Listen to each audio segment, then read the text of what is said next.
अच्छा, तो बिहार बदलेगा, सरकार बदलेगी और उसी का राजनीतिक निर्णय आज यहाँ सम्मेलन करने जा रहे सीएम चेहरे को लेकर के आप लोग अभी तक चुप्पी साध रखी है सर। सीएम चेहरे को लेकर के अभी तक सर चुप्पी साध हैं। ऐसा रखी है। कभी हुआ है कि बिहार में सीएम नहीं रहा कोई? ऐसा तो नहीं हुआ है महागठबंधन ना। का सीएम चेहरा कौन होगा सर? अब ये साफ है कि महागठबंधन है तो बड़े दल के बड़े नेता होंगे। वीआईपी पार्टी कह रही है कि डिप्टी सीएम हम होंगे। भैया आप भी होइए, कोई दिक्कत नहीं है, क्या है। अरे बिहार है, कोई बात नहीं है। 10वीं के लिए सर आपकी पार्टी की सहमति है? पिछले चुनाव में ही 2020 में ही तय हो गया था, ये तो नई बात तो है नहीं, कोई नया सवाल है तो फिर शेयरिंग की बात अभी शुरू होगी। अभी सामने सबसे पहले तो देखिए मई महीना, ये 1 मई से शुरू होता है मजदूरों का दिवस, और 20 मई को पूरे देश में मजदूरों की हड़ताल। 4 जो मजदूरों के ऊपर गुलामी के कानून थोपे जा रहे हैं इसके खिलाफ, तो हमें लगता है कि 20 तारीख को पूरा इंडिया गठबंधन बिहार के देश के मजदूरों के पक्ष में उतरेगा। इंडिया गठबंधन जमीन पर अभी हर मुद्दे पर आपको दिखेगा। जिस तरह से पहलगांव के सवाल पर भी पूरे कैंडल मार्च लेकर के लोग हर जगह उतरे, नफरत के खिलाफ, लोगों के अधिकार के लिए, संविधान की रक्षा के लिए।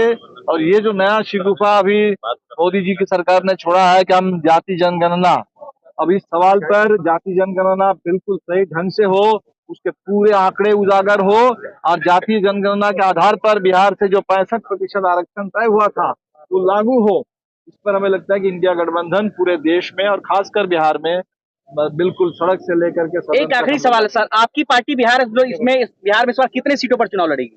अभी हम 243 सीट पर चुनाव लड़ेंगे, इंडिया गठबंधन चुनाव लड़ेंगे। चलिए देखिए निश्चित तौर पर सभी गठबंधन की बैठक होती है और आज महागठबंधन की बैठक है और इस पर जो भी निर्णय होगा मैं समझता हूँ बिहार के लिए बहुत ही अच्छी होगी। सभी के गले में इंडिया गठबंधन का जो पट्टा है वो डाल दिया गया। देखिए ये डाल नहीं दिया गया है, ये ऑलरेडी इंडिया गठबंधन इंटैक्ट है और आज से नहीं इंटैक्ट है, ये बहुत दिनों से ये इंटैक्ट है। आपने देखा कि लोकसभा चुनाव भी हम लोग इंडिया गठबंधन के बैनर तले लड़े और तकरीबन 10 सीट हम लोग लोकसभा में भी जीतने का काम किया और निश्चित तौर पर इस बार बिहार की जनता इंडिया गठबंधन को तेजस्वी जी के नेतृत्व में आशीर्वाद देने जा रही है।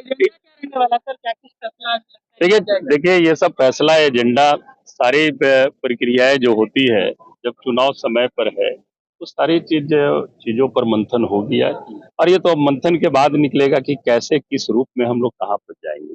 ठीक।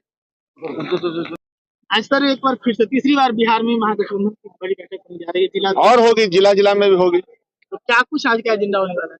एजेंडा ये है कि मौजूदा सरकार बिहार की जो एंटी पीपुल्स पॉलिसी है, दलितों के खिलाफ, पिछड़ा अति पिछड़ा मुसलमानों के खिलाफ जो शोषण बढ़ा हुआ है, इन सब के खिलाफ कैसे लड़ना है, बिहार में जन जागरण कैसे करना है, संवाद बढ़ाना है, जलसा है, जुलूस है, कार्यक्रमों को कैसे करना, उसकी बैठक है। एक तरह से जिला स्तर के जो कार्यकर्ता उनको एक ट्रेनिंग कहीं ना कहीं दिया जाएगा। हाँ वो भी है। अच्छा, बिहार के सीएम लेकिन लगातार दावा करते हैं दलित और अति पिछड़ा को लेकर कि हम तो उनके लिए काम किए, उनको कैटेगरी बढ़ा के दिए ताकि उनको ज्यादा आरक्षण मिल पाए। अभी आपके माध्यम से बताना चाहता हूं कि जो हमारे एससी और एसटी जो कर्मचारी हैं उनका प्रमोशन रोक रखा है 15 साल से। क्या बात करते हैं, सैकड़ों जगह पे दलित एट्रोसिटीज के केस हैं। जाइए दलित एससी एसटी थाने में, वहां दलितों के ऊपर क्या अत्याचार के केसेस हैं। अति पिछड़ा जिस हॉस्टल में रहता है, कर्पूरी ठाकुर हॉस्टल में, स्टूडेंट से पूछिए क्या सूरत हाल है। अम्बेडकर हॉस्टल में रहने वाले दलितों को 1000 रुपया मिल रहा है, कहां से कहां बढ़ गया, 3000 4000 रुपया क्यों कर रहे हैं। तो झूठ की बयान बहानी भाई है। मोदी जी के साथ जाने के बाद झूठ सट जाता है।